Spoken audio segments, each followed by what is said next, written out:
Hi students, how are you doing? Welcome back. Moving on to whole numbers today. Quite an easy topic. Most of us really understand, addition and subtraction. We'll spend more time in the area of division today. Okay, do refer to student book page 106, 107, and 90 for today. Okay, at page 106, we're supposed to add and subtract 5-digit numbers, some of them including decimal. So things to take note, okay, whenever you need to add decimal, always need to align the decimal point, um, you know, at the top and the bottom, then you can do the operation. Okay, I'm not going to spend too much time on this. I'm sure most of you are able to add and subtract. Okay, so for example, for this case, when you need to add and subtract involving decimal, okay, so make sure you align them, make sure you have units also. And when you're comparing the values of two cars, this is actually the value of the most expensive car that you can get for these respective brands. So you need to find the difference between them. So when you find the difference, you're comparing, you subtract, the most expensive one compared to the less expensive ones. That's how you get the difference. Okay, got it?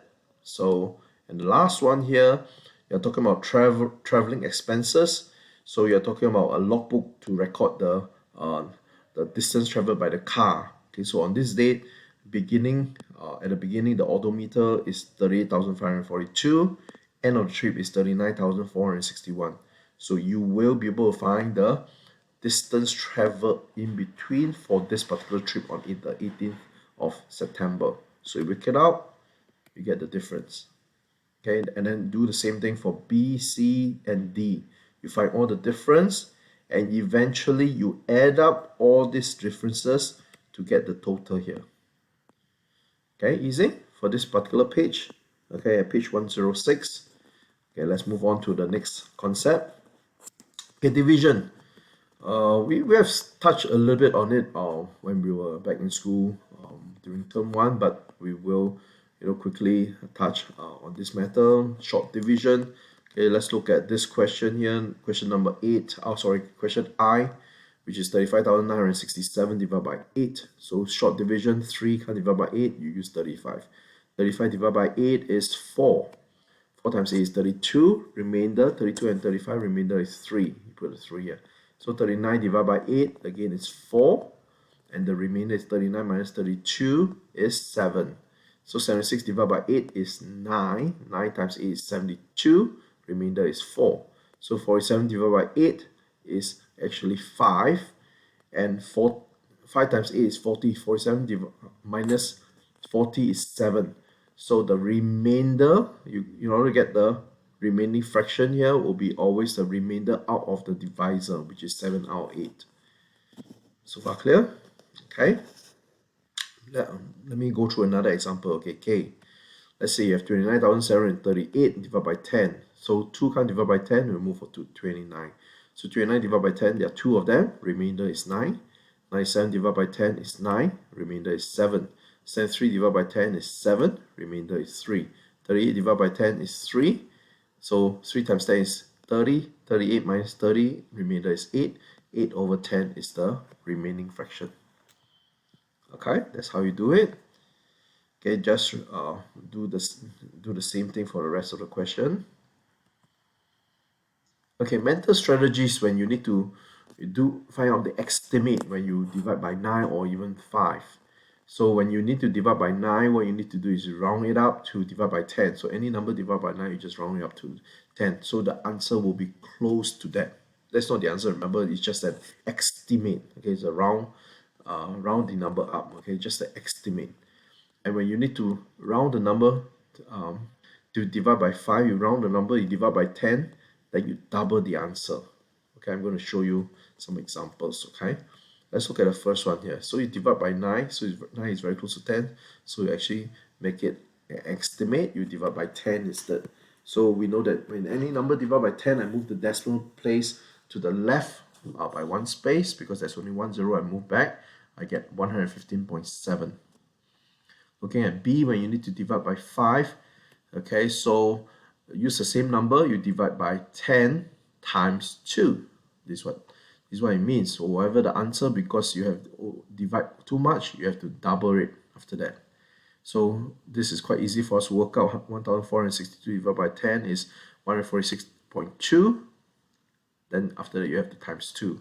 So it's double the figure, which is 292.4 as the result. Okay, so no problem with that. Okay, so next one, you are allowed to use calculator. Yeah, that's good, that's good. So use a calculator, work it out. Just be careful of the decimal place, okay? So let's say I have this 612.32 divided by 86. I use the calculator, I work it out. That's the answer, 612.32 divided by 86, I get 7.12. So when you display it, always remember you align the decimal with the decimal at given below, which is 7.12. You see? So the two decimals are aligned with each other. This is to avoid careless mistake. Okay? And likewise, for the last part, it is the same thing using the calculator to solve all of this. So just remember to put in D to include the units. Okay, moving on to the next page. Again, division strategy. This is actually very straightforward because you are supposed to find out what is the estimate answer. So for the first one, 18,969 divided by 3. So one can't divide by 3, so use 18. 18 divided by 3 is 6. So the rest, you do not even need to work it out. So you just need to put the rest as 0. Okay, just align them, make sure it's 0. So the answer is actually very close to 6,000. Yep, that's right, the answer is here, 6,000. Okay, do the same thing for the rest of this question here. And then they say, okay, so use whatever strategy. So I will use the short division strategy to find out how to go about solving these answers.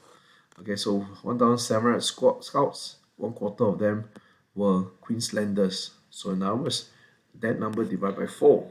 Okay, I do not know what's the number, so I use short division. So 1 can't divide by 4, 17 can divide by 4 is 4, remainder is 1, 10 divided by 4 is 2, remainder is 2, 20 divided by 4 is 5. So answer is 425 here. Got it? That's a short division method. And the rest, you just need to use, I leave it to you. I think most of you will use the short division method. Okay, for those who may have a little bit of struggle, I will allow you to use calculator to complete this activity. Okay, so bear in mind today there are 3 pages that you need to complete, and I will also be using the live lesson to go through with you this concept again. Okay, see you, bye bye.